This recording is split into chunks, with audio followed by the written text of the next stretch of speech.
वक्त आ गया है कि बगैर लगी लिपटी अवाम को मुकम्मल हकायक से आगाह किया जाए। पिछले कुछ अरसे में भारत को लाइसेंस टू किल मिला हुआ है पाकिस्तान में, और हर वो शख्स जो भारत को मतलूब है एक एक करके चुन चुन के मारा जा रहा है। कल बहुत कुछ होता रहा। साथ ही आपको बताएं कि इस्लामाबाद, कोहाट और कोयटा में ड्रोन्स भेजकर खौफ और हरास फैलाने की कोशिश भी की गई।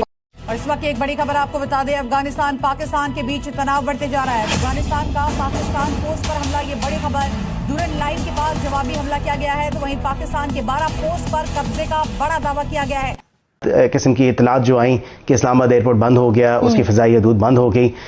बिल्कुल है सबसे बड़ी खबर, दुनिया की ये खबर है, पाकिस्तान की नहीं ग्लोबली खबर है। बहुत सारे सवाल अपनी जगह पर मौजूद हैं कि ये 72 घंटों में पाकिस्तान के अंदर घमासान एक करामत बर्पा हो गई थी। ये असल में हुआ क्या था? ये इतना सिंपल नहीं है, ये कोई नॉर्मल खबर नहीं है, ये बहुत बड़ी खबर है, ये बहुत बड़ा हमला था, ये बहुत ही खौफनाक हमला था। अब जो तस्वीरें और वीडियोस जारी की गई हैं, ऑब्वियसली ये सरकारी तौर पर जारी हुई हैं, उनमें वो दिखाई नहीं जा सकती। यूट्यूब की ज़ाहिर पॉलिसी ऐसी है, लेकिन दहशतगर्दों के पास जो असला है, ठीक ठाक असला है, फिर उनके पास वॉकी टॉकीज हैं, उनके पास दूरबीनें हैं, जहां से होकर वो चीजों को देख रहे हैं, मॉनिटर कर रहे हैं। और जो वॉकी टॉकीज के जरिए, इसका मतलब यह है कि वो सैटेलाइट फोन के जरिए या फिर किसी ना किसी सोर्स से वो पीछे राब्ते में थे। दफ्तर खारजा ये कह रहा है कि इसके पीछे इंडिया था।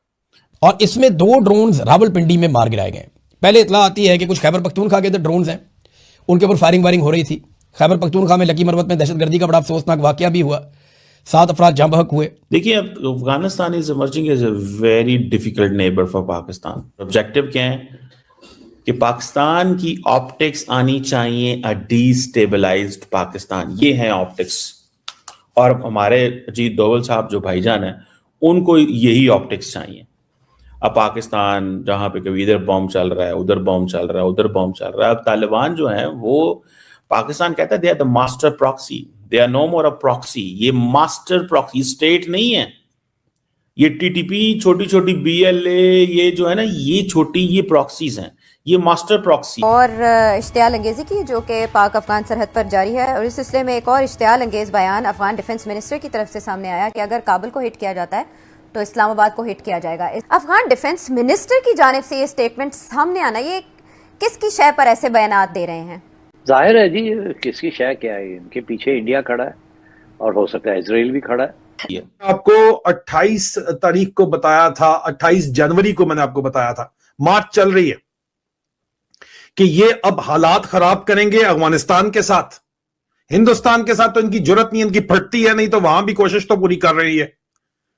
और मुल्क के अंदर हालात खराब करेंगे और फिर जाके सदर ट्रंप को कहेंगे कि डैडी डैडी हमारा मसला हो गया है, हमारे इंटरनल सिक्योरिटी सिचुएशन बहुत खराब है, और अफगानीज जो हैं वो Taliban are very bad people, वो हमारी जो है वो पिठमार मजाक में। क्या बंदा कहे यार कि ये देखो जी हमारी जंग शुरू हो गई है, आपके लिए बैकग्राउंड लेने गए थे हम डैडी, ट्रंप डैडी, हम नहीं ला सके, तो अभी हम उधर फंस गए हैं, तो इसलिए पंगे ले रहे हैं वहां पे अफगानिस्तान में जाके। लेकिन वहां पे मासूम बच्चों को मारा जा रहा है, सिविलियंस को मारा जा रहा है। बात करते हैं एक और इश्तियाल अंगेजी की जो कि पाक अफगान सरहद पर जारी है, और इस सिलसिले में एक और इश्तियाल अंगेज बयान अफगान डिफेंस मिनिस्टर की तरफ से सामने आया कि अगर काबुल को हिट किया जाता है तो इस्लामाबाद को हिट किया जाएगा।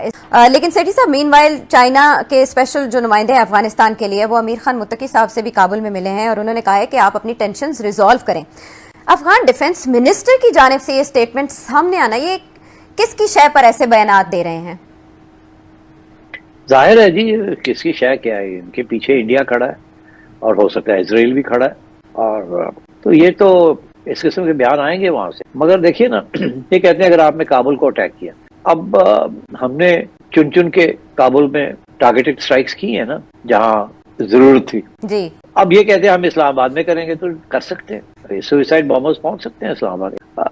बट बात यह है कि जब हमने ये फैसला किया था कि अब बहुत हो गया है, अब कुछ करना पड़ेगा, ये सुन नहीं रहे हैं और हमारा बहुत नुकसान कर रहे हैं, आपको पता है हर रोज 8-10 लोग को मार रहे थे, तो we had to do something, और हमने बड़ा इफेक्टिव एक्शन लिया इनके खिलाफ। मगर जो इशू है ना कि ये भी सुनने वाले में से नहीं है, ये भी लड़ने वालों में से है, ये कोई निगोशिएट करने वालों में से नहीं है। ये प्रॉब्लम आ गई है ना यहाँ, और ये डटे हुए हैं कि हमने ड्यूरेंट लाइन नहीं हमने एक्सेप्ट करनी, और ये इन्होंने भी वही अफगान नेशनलिज्म का झंडा जो है ना वो पकड़ा हुआ है, ये हमारी इलाके हैं, ये हमारी नेशनलिज्म है, हमारी टेरिटरी है, हमारी सॉवरेंटी है, वगैरह वगैरह, जिसमें ये सारे फिर अफगान इकट्ठे हो जाते हैं ऑन दिस इशू। बस ये इशू जो है बहुत पुराना है और सबके जहन में है ये ड्यूरेंट लाइन का।